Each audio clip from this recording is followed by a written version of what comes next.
The English winter evening settles over Bassingbourn Airfield, like a disease.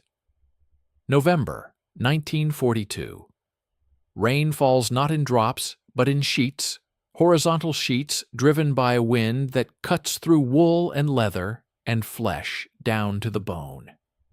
The concrete runway stretches gray and slick under the fading light, and beyond it, the grass between the taxiways has become something else entirely.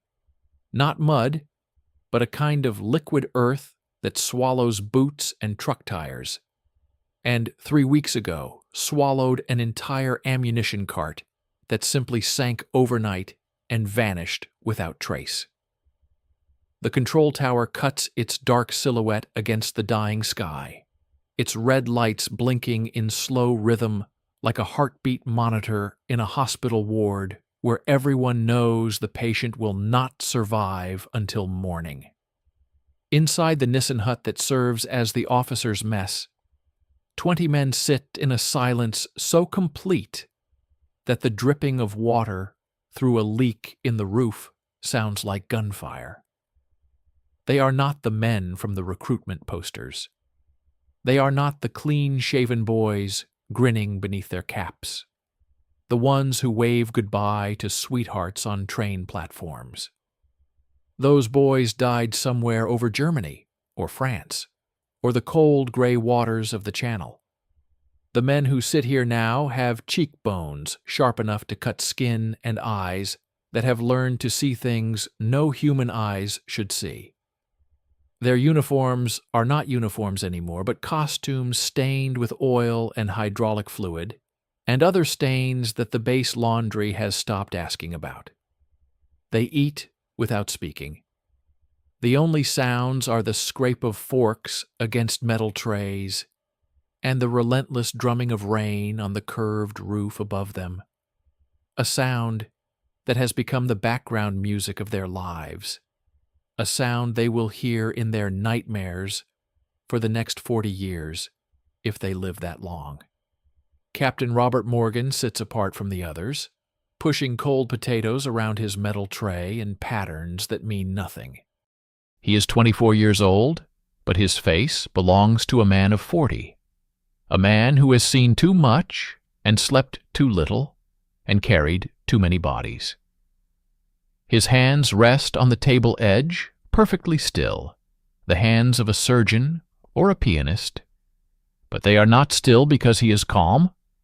They are still because he has learned that any movement, any twitch, any tremor, will be noticed by the men who watch him constantly, who look to him for signs, who need to believe that their captain is not afraid. He is afraid. He has been afraid since the third mission, when flak shredded the wing so badly that he could see daylight through the aluminum, and the engineer cried into his oxygen mask, and Morgan realized that dying was not something that happened to other people. He carries that fear in his chest like a second heart, and it beats with every thump of the engines. Across from him, Captain Jim Verinis works on a cup of coffee that went cold 2 hours ago. He has not taken a single sip. He simply holds the cup and stares into the dark liquid as if it might show him something. A vision, a fortune, a reason. Neither man mentions what everyone in this room knows, what the entire base knows, what even the British girls who serve breakfast in the mess hall know and refuse to talk about, because talking about it feels like tempting fate. Tomorrow morning, if the weather clears, they will fly their 25th mission. The 25th. The number hangs in the air like smoke from a fire that has not yet started. 25. It means rotation home.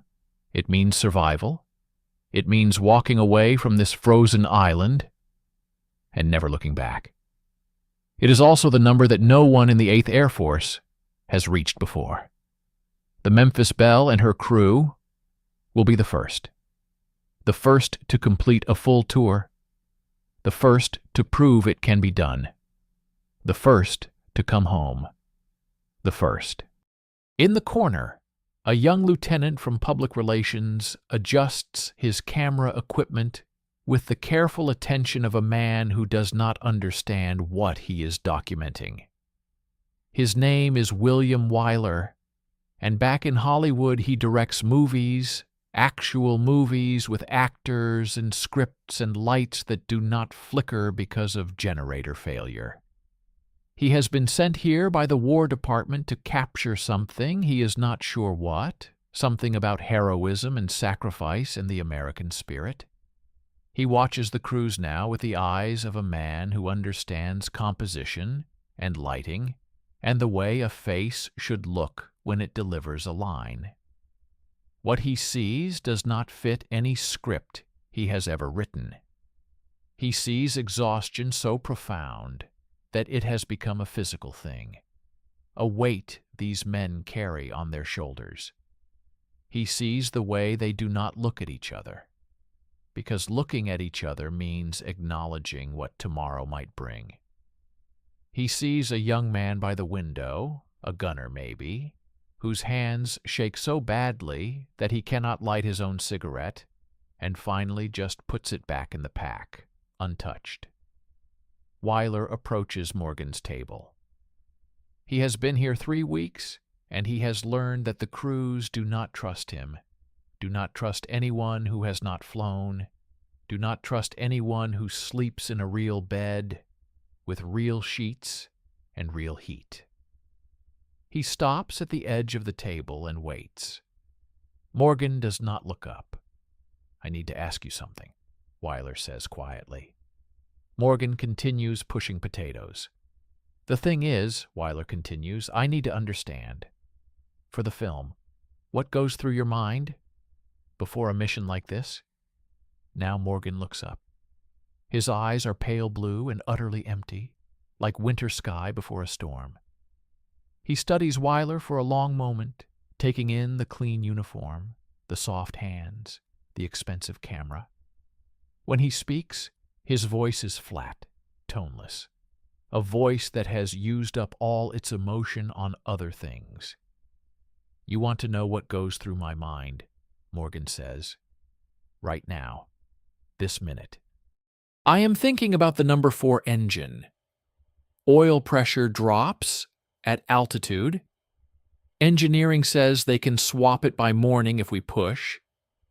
I am thinking about my wife, who does not know I am flying tomorrow, because the letters are censored, and I cannot tell her anything. I am thinking about Lieutenant Thompson's crew, who went in over Brest last week, all 10 of them, and how Thompson owes me $5 from a poker game, and I will never get it back. I am thinking about the flak. I am always thinking about the flak, the way it looks like black cotton candy until it hits you, and then it looks like your friend's insides scattered across the inside of a plexiglass canopy." Wyler lowers his camera. He has not raised it to his eye. He simply holds it like a shield. "I'm sorry," Wyler says. Morgan goes back to pushing potatoes. "Sorry doesn't fix the number 4 engine, Lieutenant. Sorry doesn't bring Thompson back. Sorry doesn't make the flak less thick tomorrow morning." Wyler steps away. He retreats to his corner and sits down heavily on a wooden crate. He watches the crews differently now. He watches them the way a man watches something he knows he will never truly understand. At the far end of the table, Staff Sergeant Cecil Scott finally manages to light his cigarette. His hands have not stopped trembling since the Bremen raid, when flak shredded the tail section, and he watched the man behind him, a kid named Peterson, a kid who joined up the same day as Scott, a kid who shared his candy bars from home and talked about his girlfriend in Minnesota. He watched that kid get lifted out of the turret by something invisible, some hand of God or luck or physics, and simply fall away into the white clouds below. Peterson did not scream. He did not have time. He was there, and then he was not. And the only evidence he ever existed was the empty space where his body had been, and the smears of blood that froze instantly in the -50-degree air. Scott's hands have trembled ever since. The flight surgeon calls it combat fatigue. Scott calls it remembering. Technical Sergeant Harold Locke rises from his seat and carries his tray to the wash station with the deliberate movements of a man who has learned to do everything slowly, carefully, because haste leads to mistakes, and mistakes lead to death. He is their top turret gunner, a broad-shouldered man from Pennsylvania who can strip and reassemble a .50 caliber machine gun in total darkness, who has done so 3 times in actual combat when the guns jammed at the worst possible moments, who has killed men. He could see clearly through his sights, men with faces and families and names he does not want to know. He stops beside Morgan's table and leans close, his voice barely above a whisper. "The number 4 engine is running rough," he says. Oil pressure drops at altitude. Engineering says they can have a new one swapped by morning if we push. Morgan considers this. He considers the hours of sleep they will lose. He considers the test flight required, the fuel burned, the risk of something going wrong on the ground instead of in the air, where at least they have some control. He considers the fact that this engine has carried them through 24 missions, and maybe it deserves to rest. "How rough?" Morgan asks. Locke hesitates. This hesitation, this fraction of a second where Locke does not answer immediately, tells Morgan everything he needs to know. "Rough enough," Locke says. Morgan nods. "Swap it." Locke leaves. The door swings shut behind him and the wind catches it, slams it against the frame with a sound like a gunshot. Every man in the room flinches. Every single one. They catch themselves doing it and look away, ashamed, as if their bodies have betrayed them by remembering what gunshots sound like. Varinis finally looks up from his cold coffee. "You think we need it?" Morgan meets his eyes. "I think we need everything." Outside, the rain continues. The wind shifts and carries the sound of metal on metal from the maintenance hangar, a clanging rhythm that could be repair work or could be someone building coffins. It is hard to tell anymore. Somewhere in the darkness, mechanics are working on the Memphis Belle by flashlight and lantern, their breath forming clouds in the unheated space, their hands numbing in the cold but still working, because the alternative is letting men fly in a machine that might fail them. The bomber stands silent and massive on the tarmac, her aluminum skin patched in 43 separate places, each patch covering a hole made by German flak or German bullets, each hole a moment when someone tried to kill them and failed. The nose art, a bathing beauty with a wink, and the words Memphis Belle painted beneath her, seems almost obscene against the backdrop of war, a pinup girl presiding over a machine designed to rain death on cities. In the shadows beside the hangar, a figure stands alone in the rain. Staff Sergeant Clarence Winchell does not seek shelter. He lets the rain soak through his jacket, run down his neck, fill his boots. He is the ball turret gunner, the smallest man on the crew, the one who curls into a fetal position beneath the aircraft belly for every mission, suspended in a plastic bubble, with nothing between him and the earth 10,000 feet below, but 3 inches of plexiglass. He hates the ball turret, with an intensity that has become its own kind of religion. He hates being sealed inside like a fetus in a womb, except this womb is full of guns and freezing cold, and the constant knowledge that if the hydraulics fail, if the turret jams, if anything goes wrong, he will simply hang there beneath the aircraft until they land, assuming they land. And if they have to crash, if they have to belly in, he will be the first to hit the ground, crushed between the earth and 25 tons of falling airplane. He hates it. But he never says this. He never complains. He simply climbs in every time and does his job, and then he comes back and stands in the rain alone because being alone in the rain is the only time he does not have to pretend. He watches the mechanics work on the Memphis Belle. They are swapping the engine now, the cowling removed, the dead engine hanging from chains. In the dim light, the bomber looks like a wounded animal being treated by veterinarians. Winchell wonders if she feels pain. He knows it is a stupid thought, a crazy thought. But he has had crazier thoughts since the ball turret became his second home. He wonders if the airplane knows what they are asking her to do tomorrow. He wonders if she will hold together one more time. At the enlisted men's barracks, the other non-commissioned officers lie on their bunks in various states of pretending to sleep.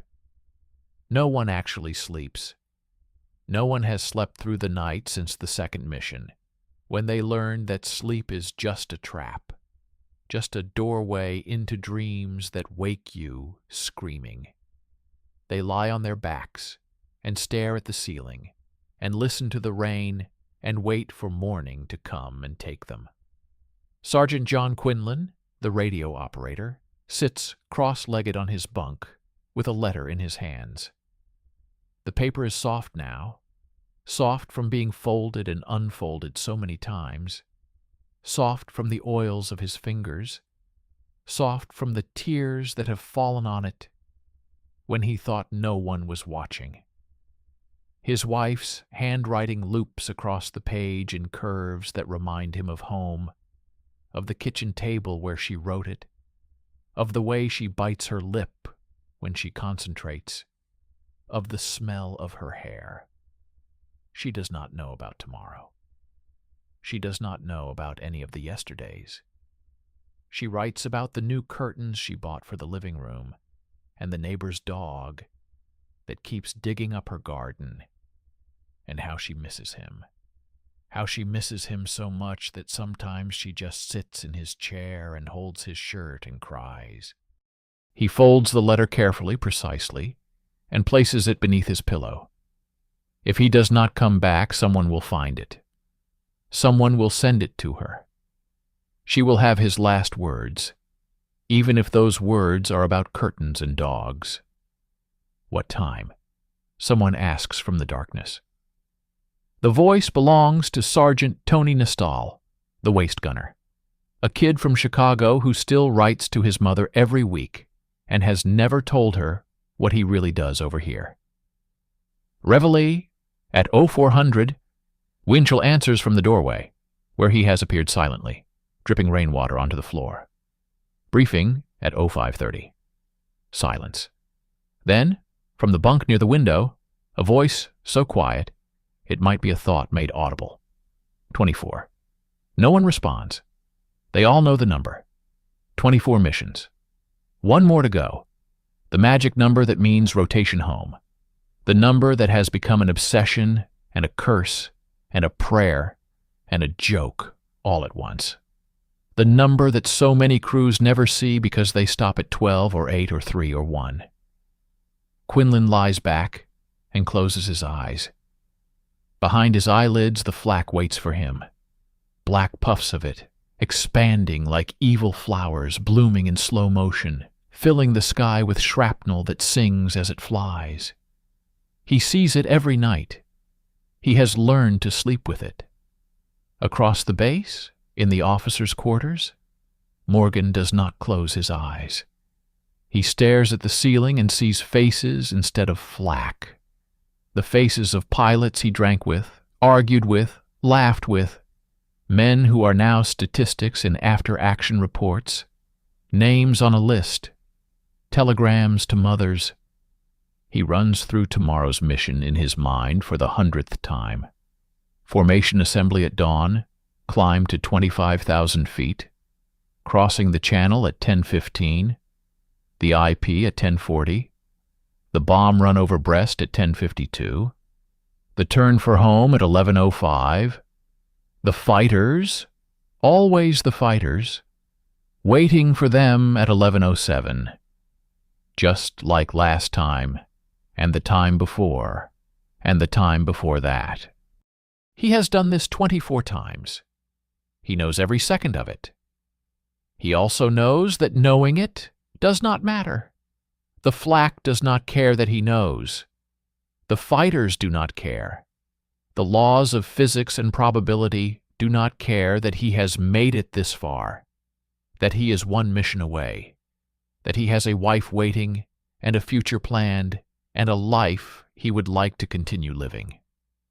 At midnight, the rain stops. It does not taper off gradually. It simply ceases, as if someone turned off a faucet.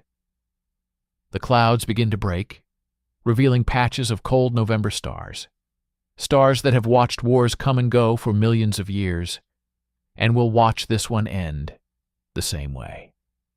The wind dies. The base falls into a silence so complete that men can hear their own heartbeats, their own breathing, their own thoughts. In the maintenance hangar, the engine swap continues. Mechanics work with desperate speed, their hands moving by memory and feel, their eyes straining in the inadequate light. The new engine hangs from chains, a massive block of metal and wires and hope, waiting to be bolted into place. The Memphis Belle stands open and vulnerable, her cowling removed like a patient on an operating table, her innermost parts exposed to the cold night air. Staff Sergeant Hanson Baldwin, the engineer, checks every bolt himself. He has flown in this aircraft since her first mission, since she was fresh from the factory and gleaming like a new car.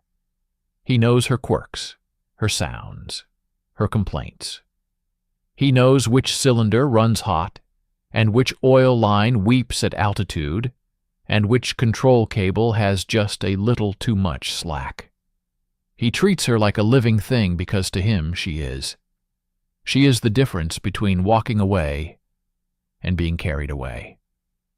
He runs his hand along her skin and feels the patches, 43 of them, each one a story, each one a near miss, each one a promise that she kept. "Come on, girl," he whispers. One more. At 2 a.m., the new engine settles into place with a thud that echoes through the empty hangar. Baldwin tightens the final bolts and steps back. The mechanics wipe their hands on oily rags and gather their tools. One of them, a kid from Ohio who has never flown, who volunteered for ground crew because he was too scared to fly but wanted to help, looks up at the massive bomber and crosses himself. He does not say anything. He does not need to. They all know what tomorrow means. At 3 a.m., the base falls completely quiet. Even the wind has died now. The Memphis Belle sits on the tarmac, her new engine cold and waiting, her patched skin gleaming faintly in the starlight, her guns pointing at nothing. Above her, the stars wheel slowly toward dawn, indifferent to the hopes and fears of the men below. At 3:47 a.m., something happens that has no explanation. A lone mechanic, making one final check before grabbing an hour of sleep, sees a light in the cockpit of the Memphis Belle. Not a maintenance light, not a flashlight, but a faint glow, like someone has switched on the instrument panel. He stops walking. He stares. The glow moves, shifts, as if someone is leaning across the controls. He takes a step forward and the light vanishes. just gone. Nothing there.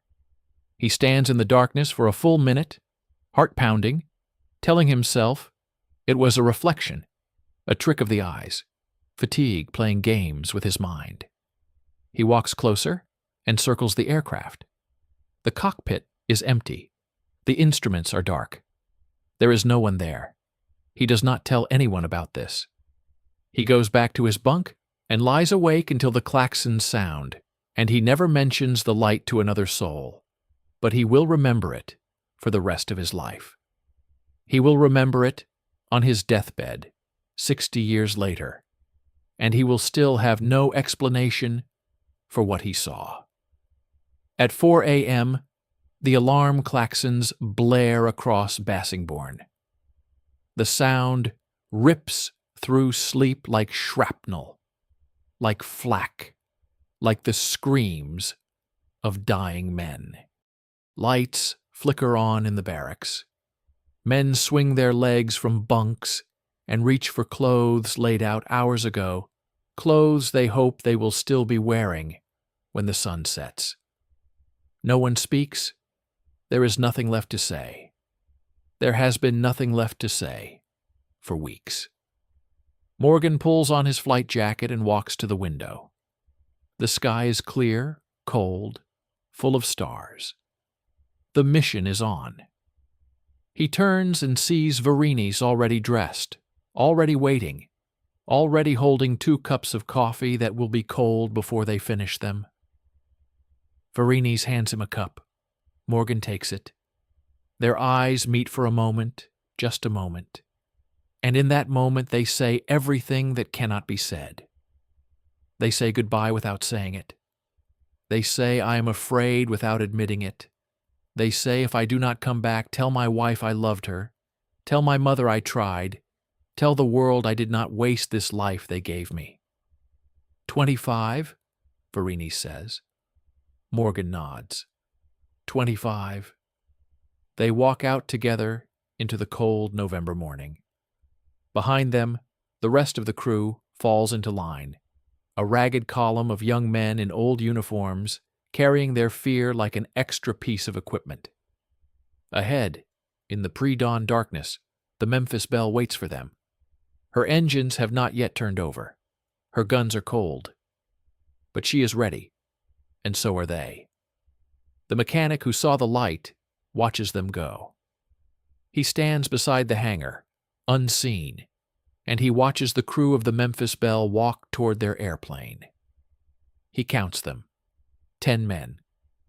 He watches them climb aboard, one by one, disappearing into the belly of the beast.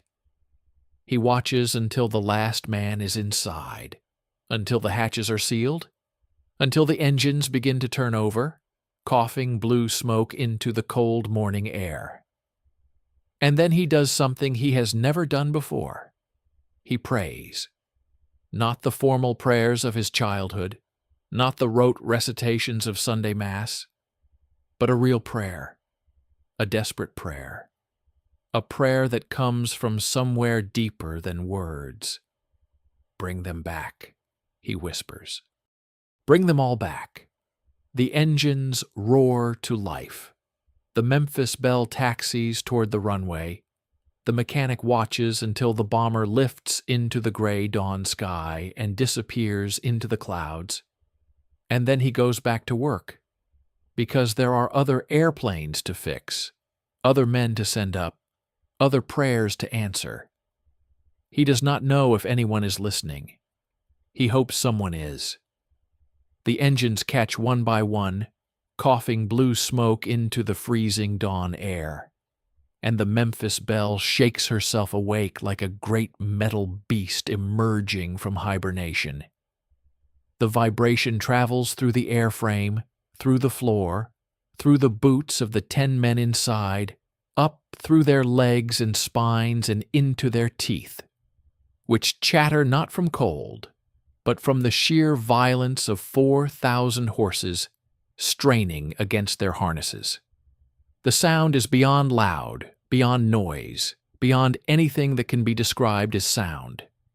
It is a physical force, a pressure wave, that pushes against eardrums and chest cavities and the soft tissue of the brain. And after 24 missions, the men have learned to live inside this pressure the way fish live inside water, unaware of it until they try to breathe somewhere else. Morgan guides the bomber onto the taxiway with the gentle precision of a surgeon handling a scalpel. The Memphis Belle rolls past the control tower, past the maintenance hangar, past the fuel trucks and ammunition carts, and the rows of Nissen huts where men who will not fly today still sleep in their warm bunks. Past the lone mechanic who stands beside the hangar door, the one who saw the light, the one who prayed, the one who watches them now with eyes that have already said goodbye.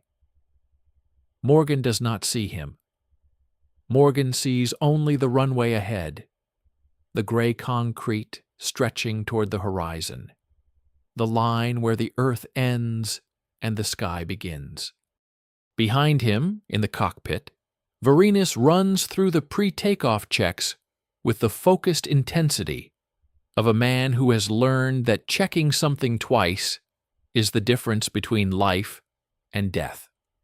But checking something 3 times is the difference between life and a fireball at the end of the runway. Fuel pressure, oil pressure, cylinder head temperature, manifold pressure, RPMs, magnetos, mixture, flaps, trim, rudder, elevator, ailerons. He calls out each check, and Morgan responds without words, just nods and movements, a language they have developed over 24 missions, a language that requires no translation because they have become extensions of each other, extensions of the airplane, extensions of the machine that carries them. At the end of the runway, Morgan pauses. He pushes the throttles forward slightly and feels the engines respond, feels the surge of power, feels the Memphis Belle straining against her brakes like a racehorse at the gate.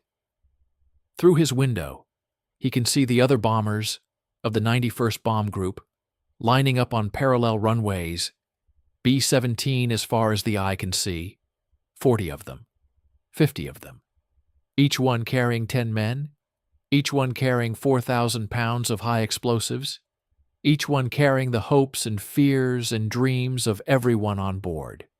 They spread across the airfield like a metal army preparing for battle, which is exactly what they are. Morgan looks at Verinis. Verinis looks back. Neither man smiles. There is nothing to smile about. Morgan pushes the throttles forward, and the Memphis Belle surges down the runway. The takeoff roll is a controlled explosion. 4 engines screaming at maximum power, the airframe shaking so violently that the instruments blur into meaningless smears of light. The runway markers flashing past so fast they become a continuous gray line, the end of the concrete approaching with terrifying speed. Morgan pulls back on the yoke and the nose lifts, lifts, lifts, and suddenly the runway falls away, and they are airborne, climbing into the gray dawn sky, leaving the earth behind for the 10th time, the 15th time, the 24th time, the 25th time, the 25th. The number hangs in the cockpit like a presence, like an extra crew member no one talks about, but everyone feels. The Memphis Belle climbs through the cloud layer at 500 feet per minute, the engines laboring in the thin, cold air, the temperature dropping steadily as they ascend. At 5,000 feet, frost begins to form on the inside of the windows. At 10,000 feet, the men reach for their oxygen masks, clamping the rubber seals against their faces, breathing air that tastes of rubber and metal and their own recycled breath. At 15,000 feet, the cold becomes something else entirely, not just cold, but a kind of physical assault. 1,000,000 tiny needles pressing against every inch of exposed skin. At 20,000 feet, the temperature reads minus 40 degrees Fahrenheit, and the men stop feeling their fingers and toes altogether. In the nose compartment, Lieutenant Charles Layton, the navigator, hunches over his charts with the concentration of a monk illuminating a manuscript. He has exactly 17 minutes to calculate the rendezvous point where they will meet the other bombers of their formation, and if he gets it wrong, if he miscalculates by even a few seconds, they will arrive alone, isolated, vulnerable to the German fighters that patrol this airspace, with the patience of wolves circling a wounded deer. He works with his slide rule, his pencils, his charts spread across the small folding table, his breath freezing in the air before it reaches his oxygen mask. He does not think about the fighters. He does not think about the flak. He thinks about numbers, coordinates, headings, times. Numbers do not shoot back. Numbers do not kill you. Numbers are safe. Behind him in the cockpit, Morgan watches the sky fill with bombers. They emerge from the clouds like ghosts, one by one, until the air around them is thick with B-17, dozens of them, hundreds of them, climbing in slow spirals toward their assembly altitude. It is a sight that never fails to move him, this gathering of metal and men, this armada of hope and destruction, this proof that America has finally arrived, that the long years of preparation are over, that the war will eventually end, and they will eventually go home. Some of them will go home in boxes. Some of them will not go home at all. But the ones who survive will remember this sight forever. This moment when the sky filled with friends and enemies and the line between them blurred into nothing. At 23,000 feet, the formation finally assembles. The Memphis Belle slides into her position, low squadron, lead element, number 3 slot, tucked in close to the lead bomber so tight that Morgan can see the pilot's face in the neighboring cockpit, can see the way his lips move as he talks to his own crew, can see the small American flag decal on his window, can see everything except the fear that must be there, that is always there, that everyone hides behind oxygen masks and flight helmets and the practiced calm of professionals doing their jobs. The formation turns east, toward Germany, toward the target, toward whatever waits for them in the cold blue sky. In the radio compartment, Sergeant John Quinlan tunes his receiver to the group frequency and listens to the chatter of 40 crews checking in, reporting systems, reporting positions, reporting the things that can be reported. Beneath that chatter, barely audible, he catches something else. A voice. A German voice. The Luftwaffe ground controllers, already tracking them, already vectoring fighters, already preparing the welcome that waits somewhere ahead. He does not mention this to anyone. They all know. They have always known. The minutes pass. The formation drones eastward, a great metal flock of birds that were never born, never lived, never knew the freedom of flight until men built them, and men flew them, and men died in them. The sun rises behind them, painting the clouds in shades of gold and pink, beautiful beyond words, beautiful in a way that makes the men look away, because beauty has become dangerous, has become associated with flak bursts and tracers, and the faces of friends who will not see another sunset. In the ball turret beneath the aircraft, Clarence Winchell curls into himself and watches the English coast slide past below. The white cliffs of Dover gleam in the morning light, impossibly white, impossibly clean, impossibly peaceful. He wonders if he will see them again. He wonders if he will see anything again. He wonders if the plexiglass bubble that surrounds him will become his coffin, if the hydraulic lines will fail, if the turret will jam, if he will hang here forever, frozen and dead, while the Memphis Belle flies on without him. He pushes the thoughts away. He has pushed them away 24 times before. He will push them away again. The English coast falls behind. The channel opens beneath them, gray and cold and full of ships that look like toys from this altitude. Tiny boats making tiny wakes, carrying tiny men with tiny lives that have nothing to do with the giant metal birds passing overhead.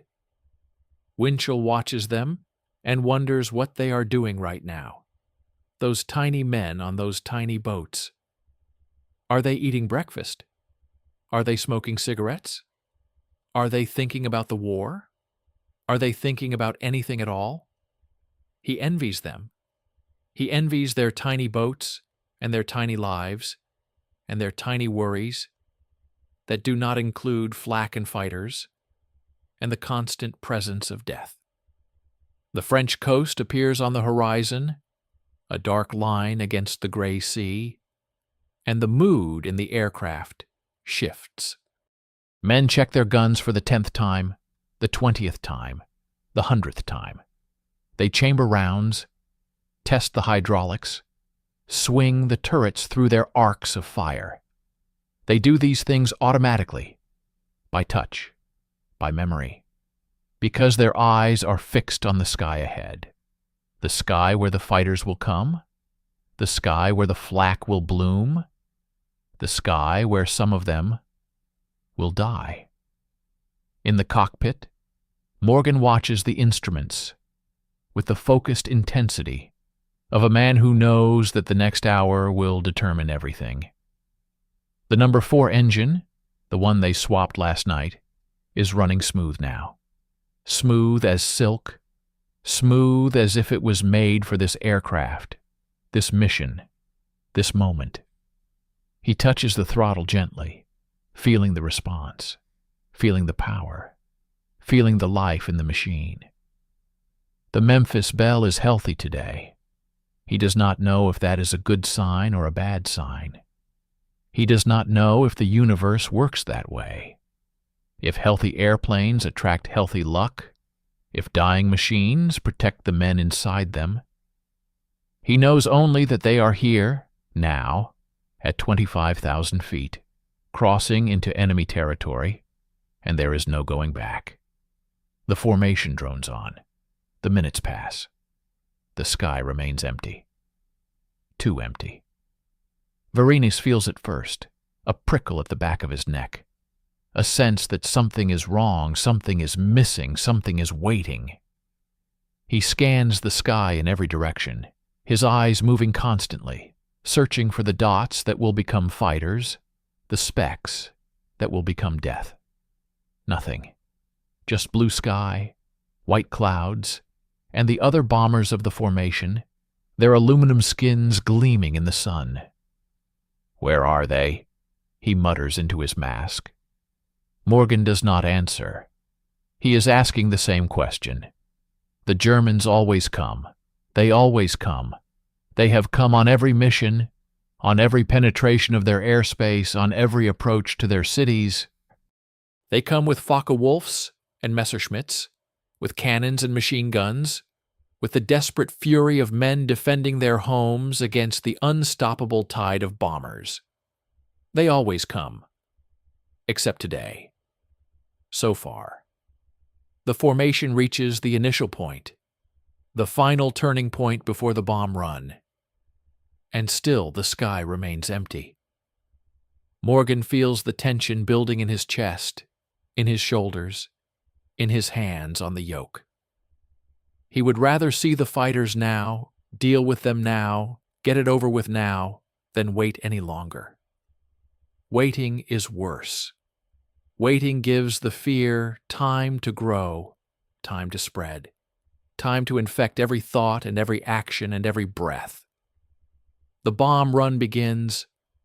The Memphis Belle straightens out on her final heading, locked onto the target by the autopilot, connected to the lead bomber by nothing but trust and training, and the shared knowledge that they must hold this course, must fly straight and level, must become the perfect target that the flak gunners below have been waiting for. The bomb bay doors open, hydraulics whining, and the cold air rushes through the aircraft, carrying with it the sound of the wind and nothing else. Nothing else. Where are the fighters? In the nose, Leighton watches the target approach through his bomb sight, a cluster of buildings and docks on the French coast, the submarine pens at Brest, the reason they have come so far, flown so long, risked so much. He makes tiny adjustments to the heading, tiny corrections that will put the bombs exactly where they need to go, tiny movements that will determine whether this mission succeeds or fails. He does not think about the flak. He does not think about anything except the crosshairs and the target, and the moment when he will press the button and release 4 tons of death on the city below. The flak starts at 10 miles out. It begins as black specks in the distance, tiny puffs of smoke that seem harmless, almost beautiful, like flowers blooming in slow motion. Then the specks multiply, spread, fill the sky ahead, until there is no blue left, only black, only smoke, only the expanding clouds of shrapnel that wait for the bombers to fly through them. The flak gunners on the ground have been tracking them since they crossed the coast, have been calculating their altitude and speed and heading, have been waiting for this moment, this bomb run, when the bombers must fly straight and level and cannot evade. The Memphis Belle flies into the flak. The first burst explodes 200 feet to the left, close enough that Morgan feels the shock wave through the airframe, hears the pinging of shrapnel against the aluminum skin. The second burst explodes directly ahead, a cloud of black smoke and steel that the bomber flies through an instant later, the shrapnel rattling against the wings and fuselage like hail on a tin roof. The third burst explodes below, then above, then left, then right, then everywhere at once, until the sky is nothing but flak, until the world is nothing but explosions, until the men inside the Memphis Belle cannot see anything except the black clouds that surround them on every side. Morgan holds the course. He has no choice. The bombs must fall on the target. The mission must succeed. The 25th mission must count.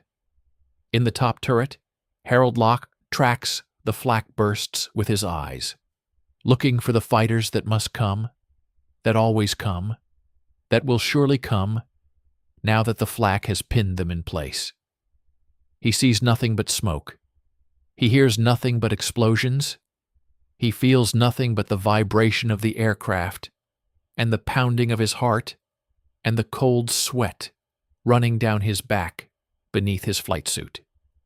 The bomb run continues. 10 seconds, 20 seconds, 30 seconds, an eternity. In the ball turret, Winchell has stopped breathing. He hangs beneath the aircraft, suspended in his plastic bubble, watching the flak burst all around him, watching the shrapnel tear holes in the wings above him, watching the sky turn black and red and orange and black again. A piece of flak punches through the plexiglass 6 inches from his face, a hole the size of his fist, the cold air screaming through it. And he does not move, does not flinch, does not react at all because there is no point, because if the next piece hits him, he will never know, because he has already accepted that this might be the moment, this might be the end, this might be the last thing he ever sees. Bombs away. The aircraft lurches upward, freed of 4 tons of weight. And Morgan throws the Memphis Belle into a violent turn, diving, climbing, twisting, anything to escape the flak, anything to reach the relative safety of the open sky beyond the target. The bomber responds instantly, eagerly, as if she too wants to escape, as if she too fears the flak, as if she too wants to live. And then the fighters come. They come from the sun, as they always do, dropping out of the blinding brightness with their guns blazing, cannons flashing, tracers streaming toward the formation like lines of fire drawn across the sky. Focke-Wulf 190s, 6 of them, 8 of them, a dozen of them, their radial engines making their noses look like snarling faces, their wings tipped with fire as they close on the bombers with the speed of hawks striking pigeons. Locke sees them first. He swings his turret, tracks the lead fighter, waits for the range to close, waits for the moment, waits until he can see the pilot's face behind the canopy, and then he fires. The .50 caliber guns hammer in his hands, the vibration shaking his entire body, the spent shells clattering against the floor of the turret. And he watches his tracers converge on the fighter, watches them stitch across its wing, watches it break away, trailing smoke and flame, and the hope that it will not return. More fighters pour in from every direction. The sky becomes a whirling maelstrom of metal and fire, bombers and fighters twisting and turning and dying in the cold air above France. A B-17 to their left takes hits in the wing root, fuel streaming from the tanks, and then it explodes. Just explodes.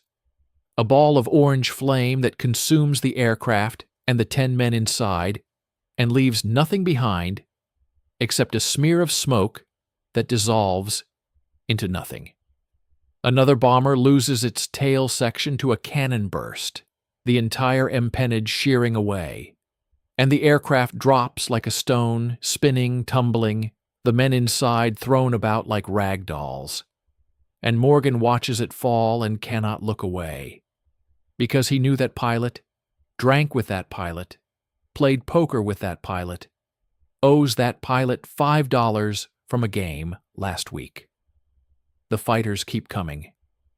In the waist positions, Sergeants Tony Nestal and Casimir Pitala fire their guns until the barrels glow, until the ammunition belts run dry, until they have nothing left to fire except their anger and their fear and their desperate hope that someone somewhere is watching over them.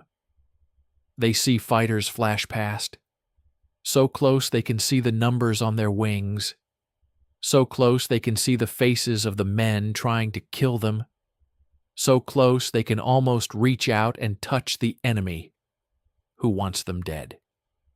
In the radio compartment, Quinlan has abandoned his equipment and grabbed a gun, firing through the open hatch at the fighters that scream past, firing at anything that moves, firing because firing is the only thing he can do, the only thing that makes sense, the only thing that drowns out the screaming in his head. In the cockpit, Morgan flies. He does not fight. He flies.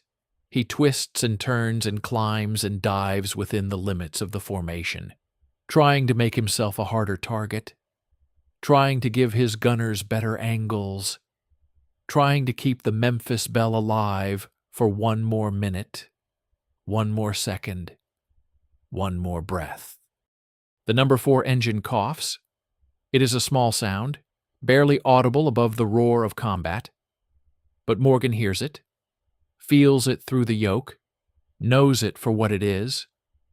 The new engine, the one they swapped last night, the one that ran so smooth on the climb out, is failing. The oil pressure drops. The cylinder head temperature spikes. The RPMs fluctuate, surge, drop, surge again. Not now, Morgan thinks. Not now, not on 25. He reaches for the feathering button, ready to shut the engine down before it tears itself apart, and then he stops. If he feathers the engine, they lose power. If they lose power, they lose speed. If they lose speed, they fall out of formation. If they fall out of formation, the fighters will pick them apart in seconds. He leaves the engine running. He watches the temperature climb into the red. He watches the oil pressure fall to 0. He watches the RPMs fluctuate wildly, the propeller cycling through pitches, the engine shaking itself to pieces on its mounts. And he does nothing. Because doing something means dying. Not doing something might mean dying anyway. The fighters break off as suddenly as they appeared. One moment the sky is full of them. The next moment they are gone, retreating toward the horizon, heading back to their bases to refuel and rearm and wait for the next formation of bombers to cross their path. The silence that follows is worse than the noise. In the silence, the men hear their own breathing, their own heartbeats, their own thoughts. In the silence, they count the empty spaces in the formation, the gaps where bombers used to be, the missing men who will never come home. Morgan counts. 4 bombers gone from their group alone. 40 men. 40 men he knew, some of them. 40 men who woke up this morning and put on their flight suits and ate their breakfast and climbed into their airplanes and flew into the sky and never came back. The number 4 engine continues to run. It should not be running. It has no oil pressure, no cooling, no reason to keep turning. But it runs. It runs rough, shaking the whole wing, vibrating through the airframe. But it runs. Morgan does not question it. He does not have the strength to question anything. The Memphis Belle turns west, toward home, toward England, toward whatever waits for them on the other side of the channel. The formation is ragged now, scattered across the sky, each bomber fighting its own battle against gravity and damage and the limits of human endurance. Some trail smoke, some have feathered engines, some have holes in their wings and tails and fuselages big enough to climb through. Some have men inside who are bleeding, dying, praying, crying, hoping, believing that they will make it, that they will survive, that they will see another sunrise. In the ball turret, Winchell hangs in his bubble and watches the French coast recede behind them. He is crying. He does not know when he started. He does not know if he will stop. He cries for the men who died, for the men who will die, for himself and his crew and everyone else who has to do this again and again and again, until the war ends, or they end first. In the cockpit, Morgan watches the number 4 engine gauges. The temperature has stopped climbing. The oil pressure has stopped falling. The RPMs have stabilized. The engine runs smooth now, smooth as it did on the climb out, smooth as if it never failed, smooth as if the last 20 minutes never happened. He does not understand. He does not try to understand. He accepts it.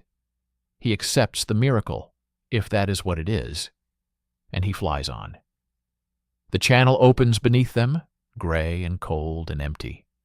No ships today, no tiny boats with tiny men living tiny lives. Just water, water, water, and the distant line of the English coast on the horizon.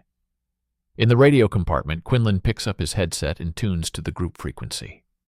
The chatter is subdued now, quiet. The voices of men who have seen too much and done too much and cannot find the words for what they feel. He listens for a moment, then switches frequencies, scanning the bands automatically, out of habit, out of the need to do something with his hands. And then he hears it. A voice. A German voice. Not the ground controllers this time, not the fighter vectors, but something else. A woman's voice. Speaking English. Perfect English. American English. "Hello, American boys," the voice says. "We hope you enjoyed your visit to France. Some of your friends have decided to stay. They will not be coming home with you."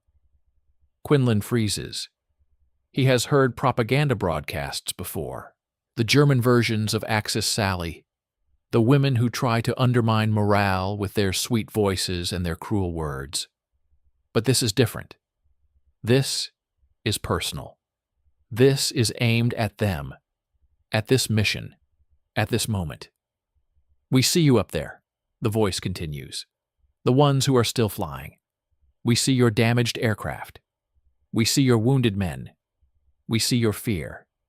And we want you to know that we will be waiting for you next time. And the time after that. And the time after that. Until there are no more of you left to fly." Quinlan rips off his headset and throws it across the compartment. He is shaking. He cannot stop shaking. He picks up his gun and checks the ammunition belt, even though he knows it is empty, even though he knows there will be no more fighters today, even though he knows the voice was just words, just propaganda, just another weapon in a war that uses everything as a weapon. In the cockpit, Morgan sees the English coast approaching. The white cliffs of Dover gleam in the afternoon light. Impossibly white, impossibly clean, impossibly beautiful. He has never been so happy to see anything in his life. Behind him, the No. 4 engine runs smooth and steady, carrying them home on wings that should have failed, on power that should have died, on a miracle that no one on board can explain, and no one on board will ever forget. The Memphis Belle crosses the English coast at 4,000 feet, descending slowly toward Bassingbourn, toward home, toward the mission that is almost complete. 24 down, Morgan thinks. 1 to go. And then he thinks about the voice that Quinlan heard, the voice he does not know about yet, the voice that promised they would be waiting next time. He thinks about the No. 4 engine and how it should have failed, but did not. He thinks about the empty spaces in the formation, the 40 men who will not be coming home tonight, the 40 families who will receive the telegrams, the 40 mothers who will never stop waiting for sons who will never arrive.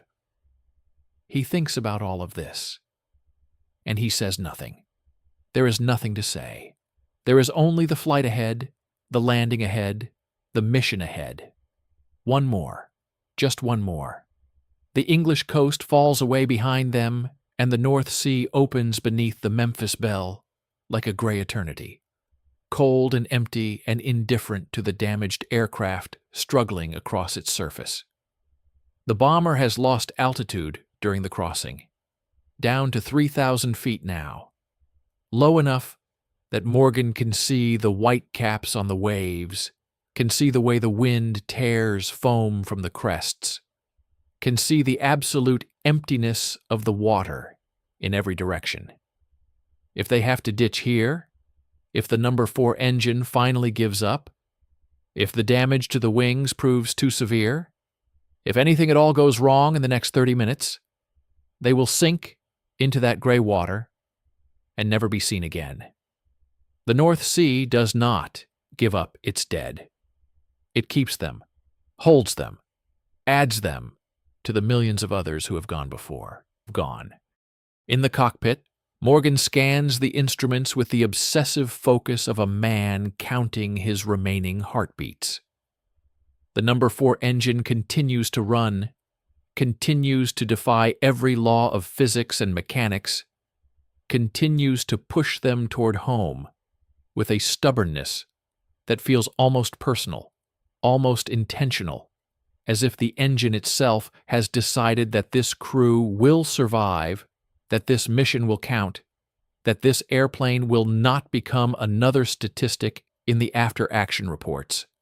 The oil pressure reads 0, has read 0 since the bomb run. The cylinder head temperature sits in the red, has sat in the red for 2 hours. Should have melted the engine into a worthless block of scrap metal long ago. And yet the engine runs. It runs rough. It runs hot. It runs on prayers and miracles. And something else that Morgan cannot name and does not try to understand. Behind him, in the navigator's compartment, Leighton works on their heading with the concentration of a man trying to solve a puzzle that will determine whether he lives or dies. The compass has been unreliable since the flak, since the fighters, since something shook the aircraft so hard that instruments went haywire and never quite recovered. He cross-checks with dead reckoning, with the position of the sun, with the few landmarks he can identify through the broken clouds below. He thinks they are on course. He hopes they are on course. If they are not, if they have drifted north or south, if they miss England entirely and run out of fuel over the Atlantic, no one will ever know what happened to them. They will simply disappear? Another mystery of the war? Another set of telegrams that offer no explanations, only regrets?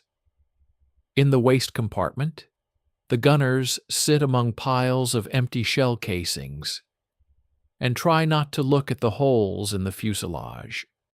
There are dozens of them, some small, some large enough to put a fist through, some that let in the cold air and the sound of the wind and the constant reminder that they came very close to dying today. Pitala counts the holes automatically, compulsively, the way some men count steps or breaths or heartbeats. He reaches 43 and stops counting because the number means nothing, because every hole is a story he does not want to remember, because the holes that matter are the ones in the men who did not make it. Nastal sits with his back against the bulkhead and watches the clouds pass by through the largest of the holes, a tear in the aluminum where a cannon shell exploded just outside the skin. He can see the sky through it, blue and peaceful and utterly indifferent to the violence that created this opening.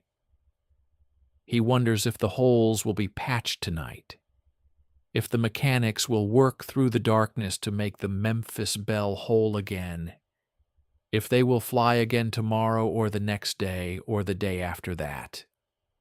He does not want to fly again. He wants to go home. He wants to sleep in a real bed and eat a real meal and hold his wife and never ever climb into another airplane as long as he lives. He does not say this. None of them say this. They sit in silence and watch the clouds and wait for England to appear on the horizon. In the ball turret, Winchell remains curled in his plastic bubble, even though they are too low for the turret to be useful, even though the guns are empty, even though he could climb out and stretch his cramped legs and breathe air that does not smell of his own fear. He stays, because moving means leaving the only place that feels safe, the only place that protected him, the only place that kept him alive while the fighters screamed past and the flak burst around him and the world turned into a nightmare he will never forget. He stays because he cannot make himself leave. The intercom crackles in their ears, the first sound from the cockpit in over an hour. 30 minutes to base, Morgan says. Weather's clearing. Should be a straight shot. No one responds. There is nothing to respond to. 30 minutes means 30 minutes of hoping, 30 minutes of praying, 30 minutes of waiting for something else to go wrong. Something else goes wrong at 27 minutes. Locke sees them first. from his position in the top turret where he has remained, despite the cold, despite the exhaustion, despite the fact that there is no ammunition left in his guns. He sees them as specks on the horizon, specks that grow and multiply and resolve themselves into shapes, shapes that become aircraft, aircraft that become fighters. Focke-Wulf, 190s, 6 of them, coming from the direction of the sun, coming fast. Locke hits the intercom before he can think, before he can process, before he can do anything except react with the instinct of 24 missions and 24 fights and 24 times he has watched death approach from the sky. Fighters, 6 o'clock high, coming fast. The words hit the crew like a physical force. Men who were slumped in exhaustion snap upright, reach for guns that are empty, check belts that have no ammunition, look at each other with eyes that know what is coming, and know there is nothing they can do to stop it. Morgan shoves the throttles forward, asking for power the engines do not have, asking for speed the damaged airframe cannot provide. The Memphis Belle lurches forward, gains a few knots, loses them again as the number 4 engine coughs and sputters and nearly dies before catching once more. He pushes the yoke forward, descending toward the waves, hoping to use the deck as cover, hoping the fighters will not see them against the gray water, hoping for a miracle he does not believe in anymore. The fighters do not lose them. The fighters have already seen them. The fighters are already diving, already lining up, already preparing to finish what the flak and the earlier fighters started. In the ball turret, Winchell watches them come. He has no guns. The turret's ammunition ran dry during the first attack, during the chaos over France, during the moments when he fired until the barrels glowed and then fired some more, and then heard the click of empty chambers, and knew he was useless. He watches the fighters grow larger in his vision, watches them line up on the Memphis Belle like hunters lining up on wounded prey. And he does the only thing he can do. He prays. He does not pray for survival. He does not pray for rescue. He prays for it to be quick. He prays that when the bullets hit, when the cannons fire, when the end comes, it comes fast enough that he does not feel it, does not know it, does not have time to be afraid. The fighters open fire at 800 yards. Tracers arc across the sky, streams of fire that converge on the Memphis Belle from 6 different angles, 6 different directions, 6 different deaths approaching at 600 miles per hour. The bullets stitch across the wings, across the fuselage, across the tail, tearing through aluminum like paper, leaving holes that whistle and scream in the wind. The cannon shells explode against the skin, against the frame, against the engines, shaking the aircraft with each impact, throwing the men against their harnesses, against the bulkheads, against each other. In the cockpit, Morgan fights the controls as the Memphis Belle bucks and twists beneath him.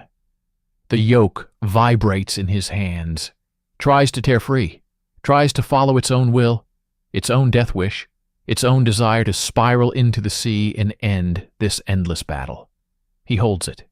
He holds it because letting go means dying, and he is not ready to die. Not yet. Not now. Not on 25. The number 4 engine explodes, not fails, not quits, not seizes. Explodes. A cannon shell tears through the cowling and detonates inside the engine itself, turning metal and oil and fire into a shower of debris that sprays across the wing, across the fuselage, across the sky behind them. Flame billows from the nacelle, orange and black and hungry, licking at the wing root, at the fuel tanks, at everything that can burn. Morgan hits the fire extinguisher, hits the feathering button, hits everything he can reach, and watches the gauges spin to 0. Watches the fire continue to burn, watches the wing begin to char and blacken, and wonder if this is the moment, if this is the end, if this is where the story stops. The fighters pull up and around, preparing for another pass. They have all the time in the world.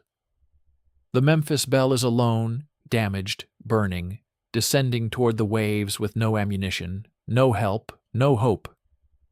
In the waist compartment, Nastal looks at Pitala. Pitala looks at Nastal. Neither man speaks. There is nothing to say. They have been together for 25 missions, have shared everything, have become brothers in a way that blood brothers never can, and now they will share this final moment, this last breath, this ending that neither of them expected and both of them knew was coming. In the radio room, Quinlan has his headset on, has the transmitter keyed, is sending their position and their situation and their names into the void, hoping someone hears, hoping someone records, hoping someone will tell their families that they tried, that they fought, that they did not give up. Mayday, Mayday, Mayday, he says, his voice steady, despite everything, despite the flames and the bullets and the certain knowledge that no one is coming. This is Memphis Belle, position estimated 50 miles east of Lowestoft, under attack. Multiple fighters, ammunition expended, engine fire, going down. Repeat, going down. He releases the key and listens. Nothing. Just static. Just the crackle of empty air and empty hope and empty promises from a God who stopped listening long ago. In the cockpit, Varinis has his hands on the controls beside Morgan's, helping him hold the bomber level, helping him fight the fire, helping him do anything that might keep them alive for one more minute, one more second, one more breath. We're not going to make it, Varinis says. Not a question. A statement. A fact. Morgan does not respond. He is watching the fighters set up for their next pass. He is watching the fire spread along the wing. He is watching the sea rise up to meet them. And he is thinking about his wife. He is thinking about her face, her voice, her hands. He is thinking about the last time he saw her, the last time he held her, the last time he told her he loved her. He is thinking that he should have said it more, should have written it more, should have made sure she knew that she was the only thing that kept him going through all of this, through all the missions, through all the death, through all the endless horror of this war. He is thinking that he will never see her again. The fighters line up. 6 of them, spread across the sky, coming in from every angle, every direction, every possible vector of attack. They will not miss this time. They will not waste ammunition. They will pour everything they have into this one damaged bomber. And then they will watch it fall. And they will turn for home. And they will never think about it again. Winchell watches them from the ball turret. He has stopped praying. He has stopped hoping. He is simply watching now, watching the end approach, watching the fighters grow larger, watching the tracers begin to stream toward them once more. And then something happens. A shape appears in the corner of his vision, a shape that grows, that resolves, that becomes something he did not expect and cannot quite believe. An airplane, not a fighter. Not German. An airplane with roundels on its wings. British roundels. RAF roundels. The red and white and blue of the Royal Air Force. Spitfires. 4 of them, dropping out of the clouds like angels, like avengers, like the answer to prayers. He stopped praying minutes ago. They hit the Focke-Wulfs before the Germans even know they are there, before they can react, before they can break off their attack and defend themselves. The sky explodes into a whirling dogfight, Spitfires and Focke-Wulfs twisting and turning and firing at each other, tracers crisscrossing in every direction, the sound of engines and guns and screaming metal filling the air. In the cockpit, Morgan watches with something that might be disbelief, might be hope, might be the first stirrings of a feeling he thought he had lost forever. The Spitfires are good. They are very good.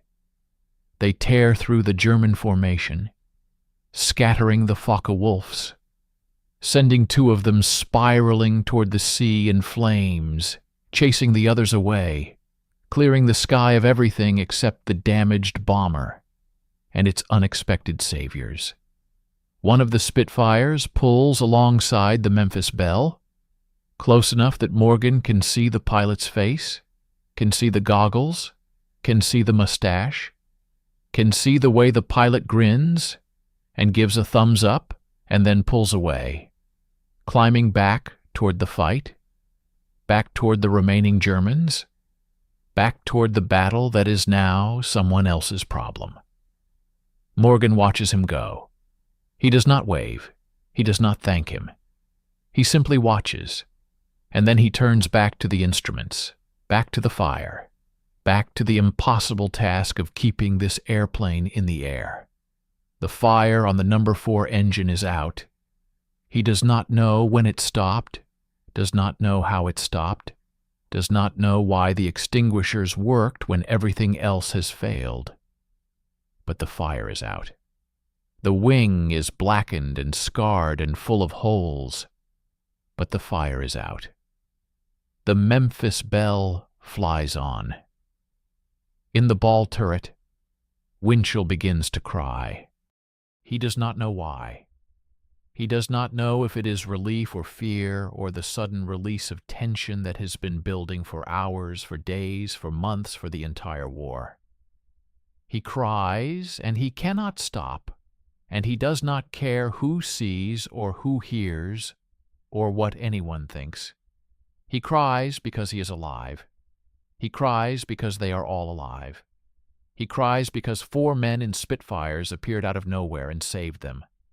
And he will never know their names, never thank them, never do anything, except remember this moment for the rest of his life.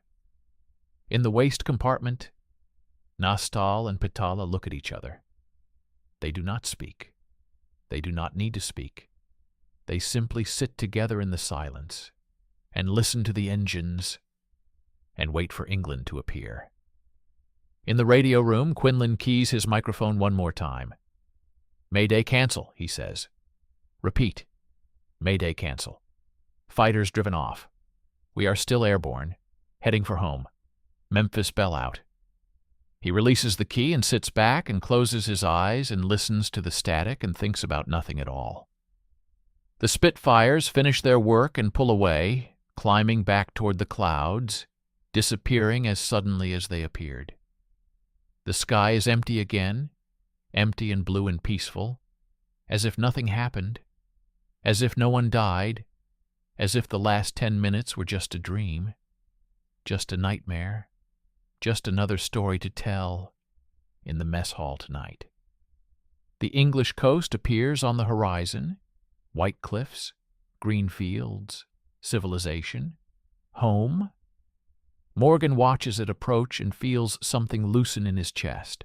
Something that has been tight since the moment they crossed into France, since the first flak burst, since the first fighter attack, since the first time he realized that this war might actually kill him. He is not safe yet. They are not safe yet. They still have to land. They still have to put this damaged machine on the ground without killing themselves in the process. But the coast is there. England is there. Home is there. And for the first time today, he believes they might actually make it. In the navigator's compartment, Leighton folds his charts and puts away his pencils and allows himself to feel something that might be satisfaction, might be pride, might be the simple relief of a job done correctly. He brought them home. He found the headings, calculated the times, kept them on course through everything. He did his job. They are alive because he did his job. He does not think about tomorrow. None of them think about tomorrow. Tomorrow is another mission, another flight, another chance to die. Today is today. Today they are alive. Today they are going home. The Memphis Belle crosses the coast at 2,000 feet, descending slowly toward Bassingbourn, toward the runway that waits for them, toward the end of the 25th mission. 25. The number means something now. It means survival.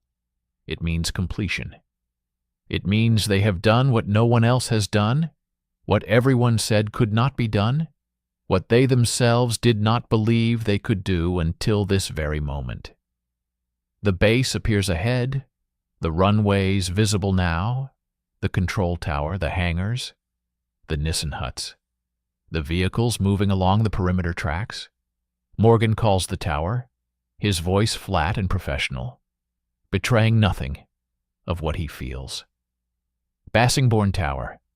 This is Memphis Belle, 20 minutes out, requesting straight-in approach. We have damage. Multiple wounded. Request crash crew stand by. The tower responds immediately, the controller's voice tight with something that might be concern, might be excitement, might be the knowledge that they are about to witness history. Memphis Belle? Copy. Straight-in approved. Crash crew standing by. Welcome home. Welcome home. Morgan hears the words and does not respond. He cannot respond.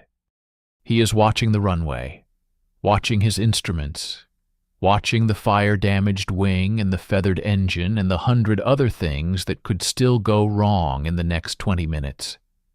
But in his chest, in the place where the fear lives, something shifts, something changes, something that might be hope. 20 minutes, just 20 more minutes, and then they are home. The English countryside unfolds beneath the Memphis Belle like a patchwork quilt, stitched from green fields and brown hedgerows and silver streams that catch the afternoon light and throw it back toward the damaged bomber crawling across the sky. Morgan has seen this view 100 times, 1,000 times, on every mission, on every return, on every approach to this base that has become home and prison and sanctuary all at once. But he has never seen it like this. He has never seen it through the haze of exhaustion and relief and the strange, hollow emptiness that follows survival.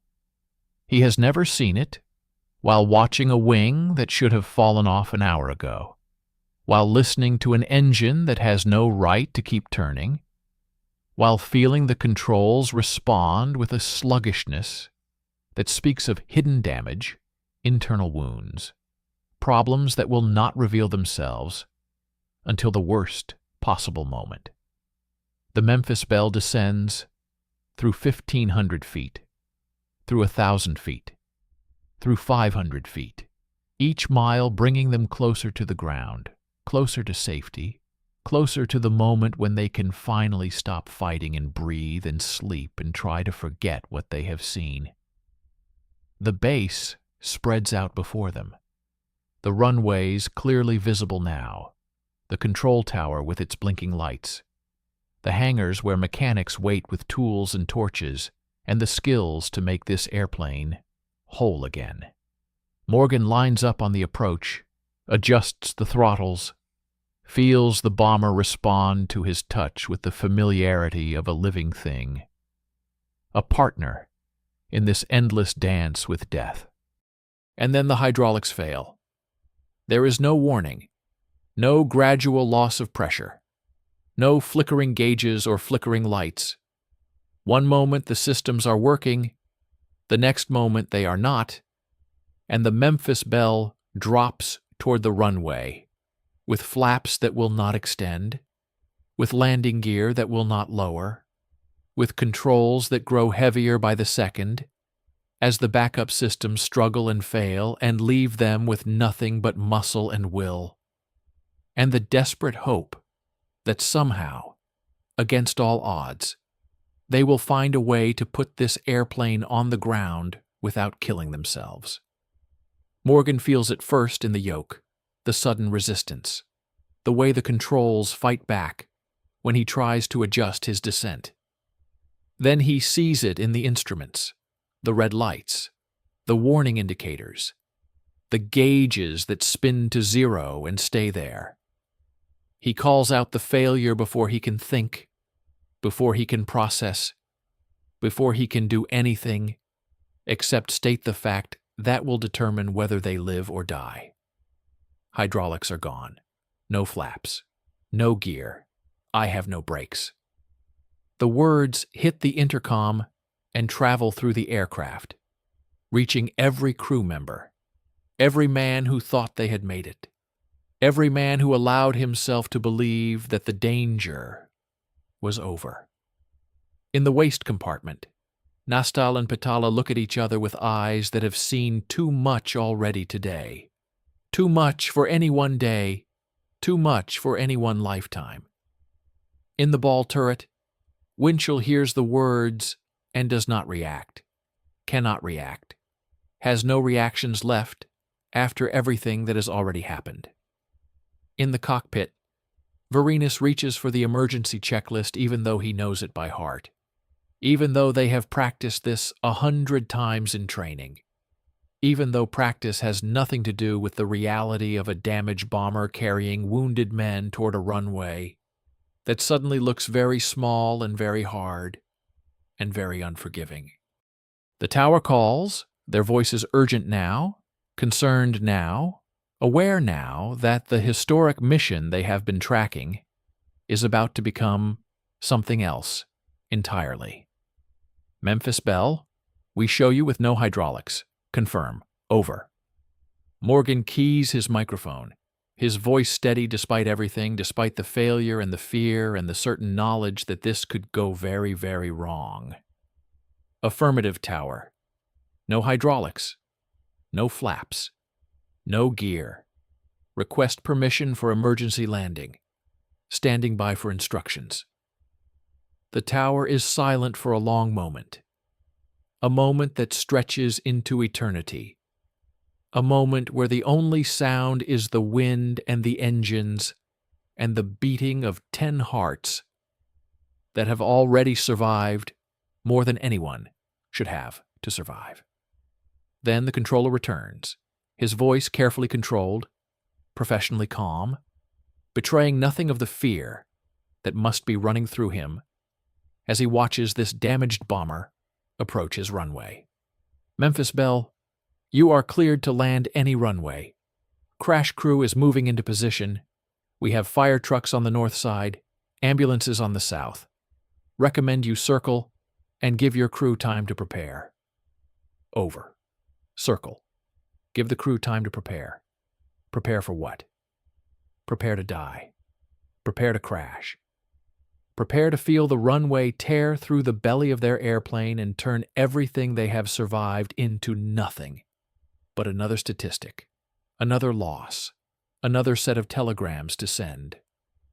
Morgan looks at Varenus. Varenus looks at Morgan. They do not need to speak. They have been together too long, flown together too much, survived together too many times to need words. They know what they have to do. They know what comes next. Morgan keys the microphone. Negative, tower. We're coming in now. This bird doesn't have another pass in her. He releases the key and pushes the yoke forward, committing them to the approach, committing them to the landing, committing them to whatever waits at the end of this runway. In the navigator's compartment, Leighton braces himself against the bulkhead and tries not to think about the physics of what they are about to do.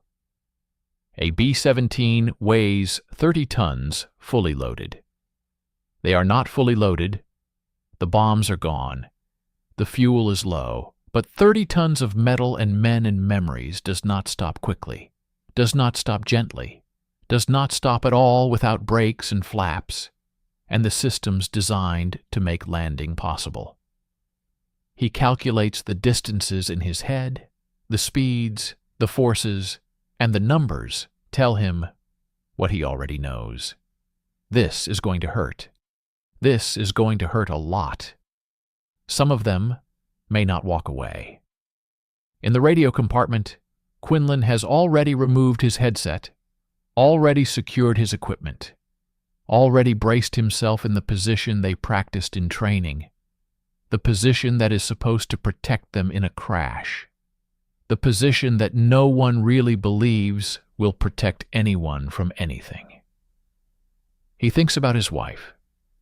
He thinks about the letter under his pillow, the letter she will never see if he dies here, the letter that will be sent to her, along with his personal effects and his dog tags, and the official regret of a grateful nation. He thinks about her face. He thinks about her hands. He thinks about the last time he held her, and how he did not know it might be the last time, and how he would have held her longer if he had known. Would have held her forever, if he could. In the waist compartment, Nastal and Pitala work together to prepare the wounded.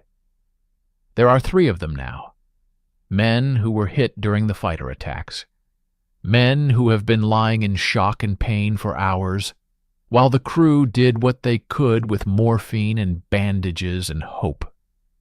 The worst is the tail gunner, a kid named Fitch, who took shrapnel in his legs during the first attack, who has been bleeding slowly for 3 hours, who has grown weaker and paler and quieter with each passing minute. They strap him into the most protected position they can find, cushion him with parachutes and jackets, and anything soft they can scavenge, and they whisper to him that everything will be okay, that they are almost home, that he will see a doctor soon, and the doctors will fix him, and he will be fine. Fitch does not respond. He has not responded for an hour. They do not know if he can hear them. They do not know if he is still alive. They do not check. They cannot check. They can only do what they can do and hope that it is enough. In the cockpit, Morgan lines up the final approach. The runway stretches ahead, long and gray and solid, the kind of solid that kills you if you hit it wrong. He adjusts the throttles, feels the sluggish response, feels the way the damaged airframe fights him at every input. The number 4 engine is dead now, truly dead. The propeller feathered and still, a useless weight hanging from the wing. The other 3 engines are running, but running rough, running hot, running on the last reserves of strength and luck and whatever else has kept them in the air this long. Varinis calls out the altitudes, the speeds, the distances, his voice steady and calm and utterly without emotion. 500 feet, 400, 300, speed 120, descent rate okay. 200, speed 115, holding steady. 100. The ground rushes up to meet them. The runway markers flash past, closer now, closer than they should be, closer than Morgan wants them to be. He pulls back on the yoke, trying to flare, trying to slow their descent, trying to make the touchdown as gentle as possible with no flaps to help him, no hydraulics to cushion the impact. 50 feet. 40. 30. 20. 10. The Memphis Belle hits the runway. The impact is not gentle, it is not soft. It is a violent collision of metal and concrete, 30 tons of bomber meeting 30 tons of runway at a speed that was never intended for landings without gear. The belly tears open with a scream of tortured aluminum, sparks flying in every direction, fire trailing behind them as the skin grinds against the pavement. The aircraft skids, slides, tries to veer left, tries to veer right, fights Morgan's control with every ounce of its damaged strength. The noise is beyond description, beyond comprehension. A shriek of metal and a roar of engines and the sound of everything that can break, breaking. Inside the aircraft, the men are thrown against their harnesses, against the bulkheads, against each other. Equipment tears loose from its mounts and becomes projectiles, flying through the compartments with deadly force. Ammunition cans crash against the walls. Oxygen bottles rupture and scream. The wounded cry out as their injuries are wrenched and twisted by forces no human body was designed to withstand. In the waste compartment, Nastal watches the world spin around him, watches the runway flash past through the holes in the fuselage, watches the sparks and the flames and the certain knowledge that any second now, any moment now, the fuel tanks will ignite and they will all be gone. He does not scream. He does not pray. He simply holds onto the frame and waits for whatever comes next. In the cockpit, Morgan fights the controls with every muscle in his body.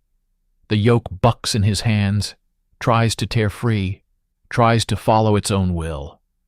The rudder pedals are useless, dead, unresponsive. He steers with the throttles, with the remaining engines, pushing power to the left, pulling power from the right, trying to keep the bomber on the runway, trying to keep it from spinning, trying to keep it from cartwheeling into the grass and tearing itself apart. The Memphis Belle slides, skids, screams down the runway. The fire trucks race alongside, their crews watching in horror, waiting for the explosion that must come, that always comes, that has come 100 times before, on this same runway, with other bombers, and other crews, and other dreams, that ended in fire. And then slowly, impossibly, the bomber begins to slow. The friction of metal on concrete, the drag of the damaged airframe, the last desperate efforts of the remaining engines, all combine to reduce their speed, reduce their momentum, reduce the forces that have been trying to kill them for the last 30 seconds. The skid becomes a slide, the slide becomes a roll, the roll becomes a stop. The Memphis Belle comes to rest 200 feet from the end of the runway, tilted slightly to the left, smoke rising from the torn belly, flames licking at the edges of the damage. For a long moment, nothing moves, nothing sounds. The world holds its breath and waits. Then the hatches open. Men spill out onto the runway, falling, crawling, helping each other, dragging the wounded away from the aircraft that might still explode at any second. They move with the desperate urgency of those who have survived too much to die now, who have come too far to give up at the last moment, who will not let this be the end. Morgan is the last to leave. He stands in the cockpit for a long moment, his hands still on the controls, his eyes moving across the instruments that brought them home. The Memphis Belle is silent now, her engines still, her systems dead, her body torn and bleeding onto the runway that killed her and saved her at the same time. He pats the panel once, gently, the way you might pat the flank of a horse that carried you through a battle. "Thank you," he whispers. "Thank you for everything." Then he climbs out and drops to the runway and walks away from the airplane that has become more than an airplane, more than a machine, more than anything he ever expected to feel about a collection of aluminum and steel and wiring. The crash crews swarmed the aircraft, spraying foam on the smoldering fires, checking for fuel leaks, for unexploded ordnance, for anything that might still kill them. The medics take the wounded, loading them onto stretchers, into ambulances, rushing them toward the base hospital with sirens wailing and lights flashing. The ground crews gather at a distance, watching in silence, witnesses to something they will talk about for the rest of their lives. The crew of the Memphis Belle stands together on the runway, 10 men who started the day, and 9 who finished it, 9 who can stand, and 1 who cannot, 9 who breathe, and 1 who fights for every breath in the back of an ambulance racing toward the hospital. They do not speak. They do not embrace. They simply stand together in the cold afternoon light and watch the airplane that carried them.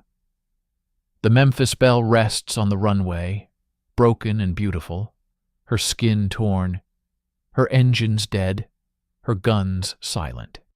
But she rests. She came home. She brought them home. The crew begins to walk toward the debriefing hut, toward the questions and the forms and the official recognition of what they have done. They walk slowly, heavily, as if each step requires an effort they do not have. They walk past the fire trucks and the curious ground crews and the officers who have gathered to witness history. They walk past William Wyler, the Hollywood director, who stands with his camera capturing everything, capturing the exhaustion and the relief and the strange emptiness of survival. He does not speak to them. He does not ask questions. He simply films, knowing that what he is capturing is more real, more true, more important than anything he ever created in a studio. They walk past the mechanic who saw the light in the cockpit before dawn, the one who prayed for them, the one who watches them now with tears streaming down his face. He does not approach them. He does not speak. He simply watches and cries and thanks whatever powers might exist that his prayer was answered. They walk past the empty spaces where other crews should be standing, other bombers should be landing, other men should be walking home. They do not look at those spaces. They cannot look at those spaces. They know too well what fills them. At the debriefing hut, they sit at a long table and answer the questions of intelligence officers who need to know what they saw, what they did, what they learned. They describe the flak, the fighters, the losses. They describe the Spitfires that appeared from nowhere and saved them. They describe the engine that should have failed but did not, the hydraulics that did fail, the landing that should have killed them, but somehow did not. The intelligence officers write it all down, filling pages with facts and figures and the dry language of military reports. They do not ask about the fear. They do not ask about the crying in the ball turret. They do not ask about the men who held each other in the waist compartment and waited to die. Those things do not belong in reports. Those things belong to the men themselves, to carry and remember and try to forget for the rest of their lives. When the debriefing is over, the crew files out into the fading light. The sun is setting now, painting the sky in shades of orange and red that remind them of fire, of tracers, of the explosions that consumed other bombers and other men. They stand outside the hut and look toward the runway where the Memphis Belle is being towed slowly toward the maintenance hangar. She moves like a wounded animal, dragged by tractors, her damaged belly scraping against the tow bar, her torn skin gleaming in the sunset light. The ground crews walk beside her, watching for anything that might fall off, anything that might break. anything that might need immediate attention.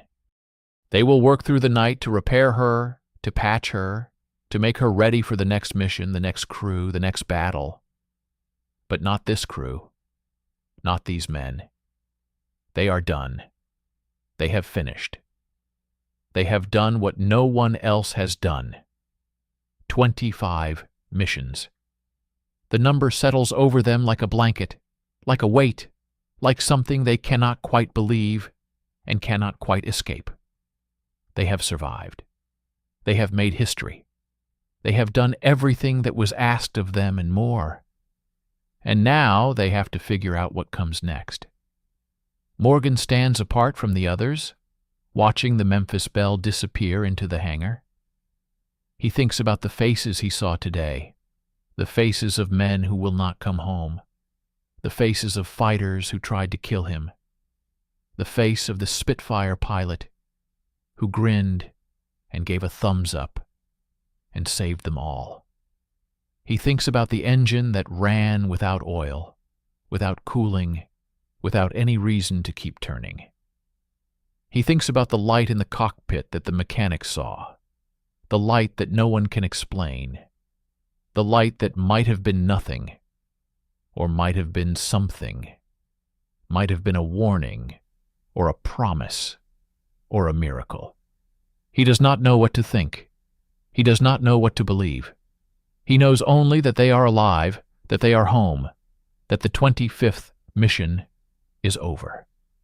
Behind him, the crew begins to drift away, toward the mess hall, toward the barracks, toward the beds where they will lie awake and stare at the ceiling and try not to see what they have seen.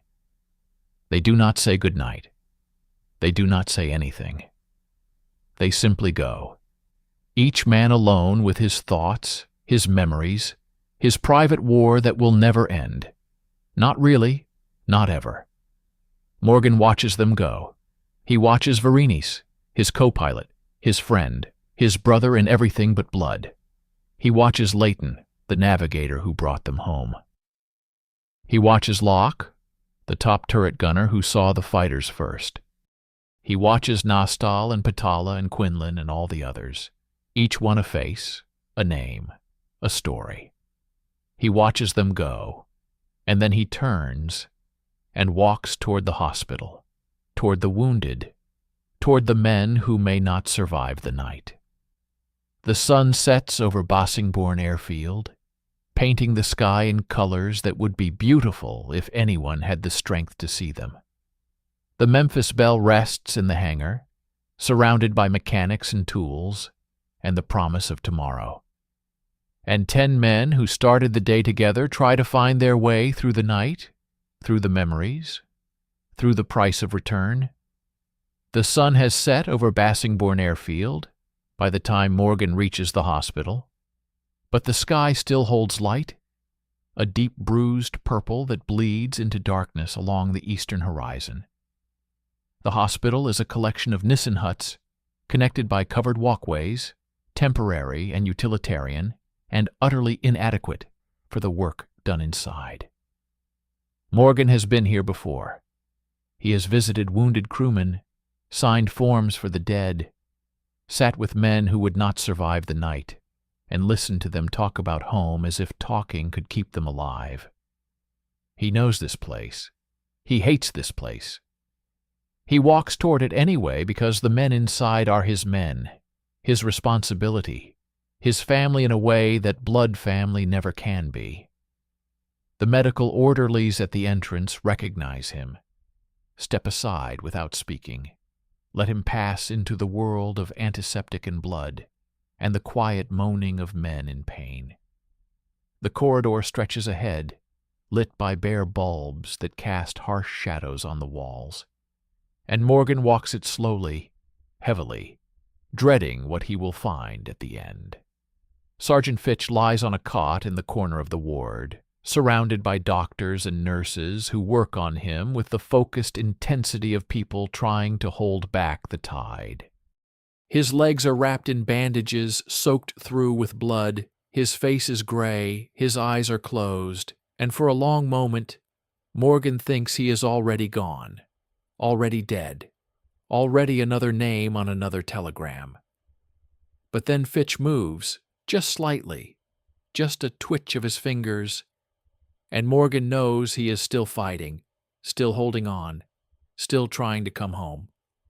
The doctor looks up as Morgan approaches, his face tired and drawn, and full of something that might be pity, or might be the simple exhaustion of a man who has seen too much death to feel anything anymore.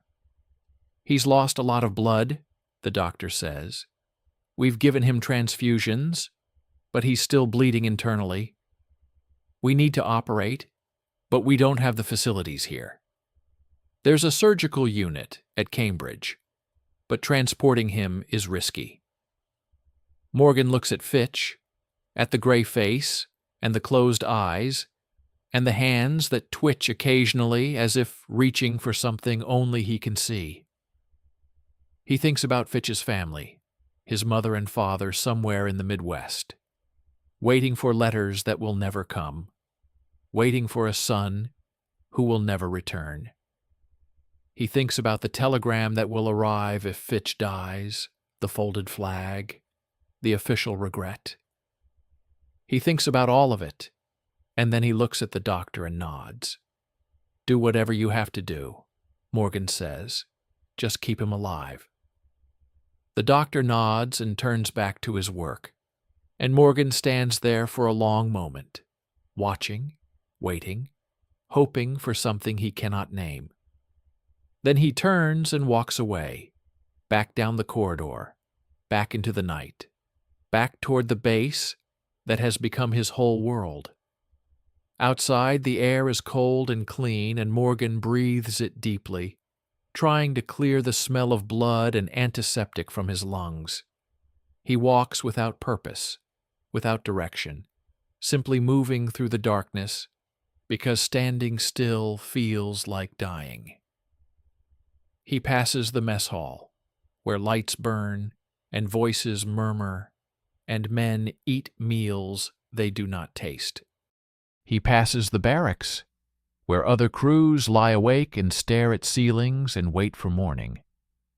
He passes the maintenance hangar, where the Memphis Belle rests under the glare of work lights, surrounded by mechanics who will labor through the night to make her whole again. He stops outside the hangar and watches them work. They move around the bomber like surgeons around a patient, cutting away damaged metal, replacing structural members, patching the hundreds of holes that riddle her skin. The No. 4 engine lies on the floor beside the hangar, a blackened wreck of twisted metal and melted wiring. And Morgan stares at it for a long time, trying to understand how it kept running, how it brought them home, how any of them survived. A voice speaks behind him. Morgan turns and finds the mechanic, the one who saw the light, the one who prayed, the one who has been watching them all day without speaking. The mechanic is young, younger than Morgan by several years, with a face that has not yet learned to hide what it feels. I saw something, the mechanic says, before you took off. In the cockpit. A light. Morgan waits. He does not ask questions. He simply waits. I don't know what it was, the mechanic continues. It wasn't a maintenance light. It wasn't a reflection. It was just there, moving around the cockpit like someone was inside. And then it was gone. I've been thinking about it all day. I don't know what it means. Morgan looks at the Memphis Belle, at the damage, at the miracle of their survival.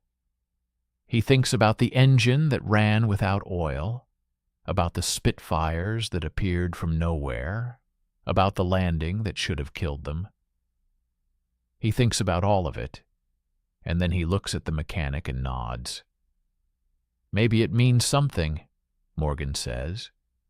Maybe it doesn't. Either way, we're here.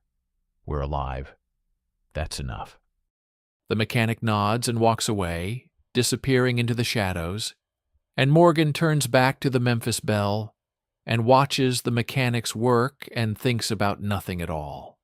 The night passes slowly, cold and dark, and full of the sounds of men working and men sleeping and men lying awake in their bunks, trying not to remember. Morgan does not sleep. He cannot sleep.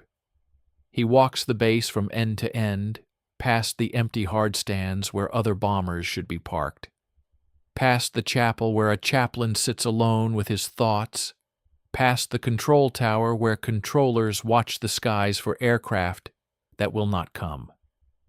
He walks until his legs ache and his eyes burn and his mind goes numb, and still he cannot stop, cannot rest, cannot find the peace that should come with survival. At 3 a.m., he finds himself back at the hospital. He does not remember walking there. He simply arrives, stands in the doorway, looks toward the ward where Fitch lies fighting for his life. A nurse sees him and approaches, her face kind and tired and full of the compassion that keeps people in this profession despite everything. "He's stable," she says. "The surgery went well. They think he'll make it." Morgan nods. He does not speak. He cannot speak. He simply stands there and feels something loosen in his chest, something that has been tight since the moment he saw Fitch go down, since the moment he realized another man's life depended on decisions he made and actions he took and the impossible luck that had carried them this far. The nurse touches his arm gently and then walks away, leaving him alone in the doorway, with the news that one more of his men will live, will see another sunrise, will eventually go home to the family waiting for him. Morgan turns and walks out into the night and keeps walking, until dawn breaks over the airfield, painting the sky in shades of pink and gold that would be beautiful if anything could be beautiful anymore. The morning brings ceremonies. The morning brings reporters. The morning brings the weight of history settling onto shoulders that were never designed to carry it. William Wyler is there with his camera, capturing everything, capturing the way the crew stands together outside the mess hall, the way they look at each other without speaking, the way their eyes seem to look through the camera rather than at it. He captures the arrival of the generals, the medals, the speeches about heroism and sacrifice, and the American spirit. He captures the moment when Morgan receives the Distinguished Flying Cross, when his face shows nothing, absolutely nothing, as if the medal is for someone else, as if the man standing here is not the man who flew 25 missions, but some stranger wearing his clothes. The crew poses for photographs in front of the Memphis Belle, which has been towed from the hangar for this occasion, her patches gleaming in the morning light, her wounds hidden beneath fresh aluminum and careful work. They stand in 2 rows, the officers in front, the enlisted men behind, and they try to smile for the cameras, try to look like the heroes everyone wants them to be. But the smiles do not reach their eyes. The smiles are masks, costumes, performances for an audience that does not understand what it is watching. Wyler films it all. He films the way Winchell stands slightly apart from the others, the way his hands still shake, the way he looks at the ball turret as if it might still kill him. He films the way Quinlan touches his pocket, where a letter from his wife rests against his heart, the way his lips move slightly as if he is talking to someone only he can see. He films the way Nastal and Patala stand shoulder to shoulder, touching, connected, unable to separate after everything they have shared. And he films Morgan. He films the captain who brought them home, the man who holds himself so still, so controlled, so utterly empty of emotion that it becomes its own kind of emotion, its own kind of story, its own kind of truth about what this war does to the men who fight it. When the photographs are done, when the generals have left, when the reporters have gone to file their stories about heroes in history and the first crew to complete 25 missions, the men of the Memphis Belle drift apart. They go their separate ways, each man alone with his thoughts, his memories, his private war that will never end. Morgan walks to the empty hardstand where his bomber usually rests. The Memphis Belle is still there, still in front of the hangar where the ceremonies took place, still surrounded by the debris of celebration. He walks to her slowly, heavily, and places his hand on her patched skin. The metal is cold, cold as the air at 25,000 feet, cold as the flak that tried to kill them, cold as the water of the North Sea that almost became their grave. He stands there for a long time, his hand on the airplane, and he thinks about the men who did not come home. He thinks about Thompson, who owed him $5 from a poker game. He thinks about Peterson, who fell from the tail turret without a sound. He thinks about the 40 men from their group alone, the 40 families who will receive the telegrams, the 40 mothers who will never stop waiting for sons who will never arrive. He thinks about all of them. And then he thinks about his own survival, his own luck, his own impossible good fortune at being here, alive, standing in the cold morning light with his hand on an airplane that carried him through hell and brought him back. He does not know why he survived. He does not know why they all survived. He does not know if there is a reason, a purpose, a plan.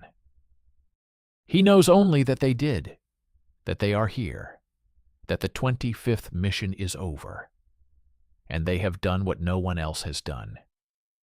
The Memphis Belle stands silent beneath his hand, her engines cold, her guns empty, her battles done. She will fly again, will carry other crews, will continue the war without them. But for this moment, for this one frozen moment in time, she belongs to them. She belongs to the men who flew her, who fought in her, who bled in her, who loved her in a way that has nothing to do with metal and everything to do with survival.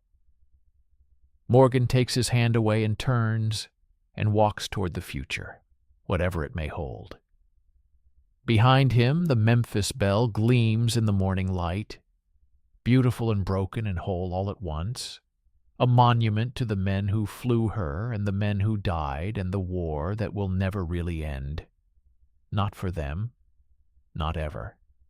In the months and years that follow, the crew of the Memphis Belle will scatter across the country, across the world, across the rest of their lives. They will marry and have children and grow old and die. Most of them eventually, as all men do. They will carry the memories of those 25 missions like scars, like wounds that never quite heal, like stories they will tell and not tell for the rest of their lives. 4 of them will not survive the war. 4 of them will die before the peace comes, before the guns fall silent, before the world returns to something like normal. They will die in other aircraft, other missions, other battles, far from the Memphis Belle that carried them through so much. They will become statistics, names on lists, telegrams to mothers who have already lost too much. But for this moment, for this one frozen moment in time, they are all alive. They are all together. They are all home. The Memphis Belle rests in the hangar at Bassingbourn, waiting for whatever comes next. The mechanics will finish their work, and she will fly again, and the war will continue, and men will die, and the world will keep turning, indifferent and eternal, and utterly unaware of the small dramas being played out on its surface. But the men who flew her will remember. They will remember the cold and the fear and the flak and the fighters. They will remember the faces of the men who did not come home. They will remember the engine that ran without oil, and the Spitfires that appeared from nowhere, and the light in the cockpit that no one could explain. They will remember the Memphis Belle, their airplane, their home, their salvation. And they will carry her with them, always, wherever they go, whatever they become, however long they live. The war will end, the years will pass, the memories will fade eventually, as all things fade. But for this moment, for this one frozen moment in time, they are alive. They are home. They have survived. The 25th mission is over.